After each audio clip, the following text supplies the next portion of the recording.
Hi అండి. So, ఈరోజు మీ అందరి కోసం ఒక స్పెషల్ వీడియో అయితే తీసుకొచ్చేసాను. అదేనండి ఆలూ పౌడర్. ఆలూ పౌడర్ ఎలా చేయాలన్నది ఈ వీడియోలో ఎక్స్‌ప్లెయిన్ చేస్తాను. నేనైతే ముందుగా ఒక హాఫ్ కేజీ ఆలూ తీసుకొని శుభ్రంగా కడిగి తోలు తీసేసుకున్నాను.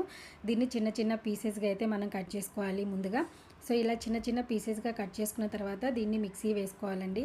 సో, మనకి కార్న్ ఫ్లోర్ ఎలా అయితే మనం రెడీ చేసుకోవచ్చో అలానే ఆలూ పౌడర్ కూడా రెడీ చేసుకోవచ్చు. దీన్ని మనము చపాతీలోకి కానీ దేనికైనా సరే యూజ్ చేసుకోవచ్చు అనమాట. అట్లా మనం మిక్సీ జార్‌లోకి ముక్కలన్నీ తీసుకొని దాన్ని ఇట్లా మంచిగా పేస్ట్‌లా చేసేసుకోవాలి. దీనిలో వాటర్ యాడ్ చేసుకొని ఒక గిన్నెలోకి వడగట్టుకోవాలన్నమాట. సో, చూపిస్తున్నాను కదా! ఇట్లా వీడియోలో చూపించిన విధంగా మొత్తం అయితే మనం వడగట్టుకొని ఈ వాటర్‌ని మనము 4-5 అవర్స్ కదలకుండా పక్కన పెట్టేసేయండి. ఆఫ్టర్ 4 అవర్స్ నేను వాటర్ అన్ని వంచేసిన తర్వాత ఇది ఇట్లా వచ్చింది అడుగుకి.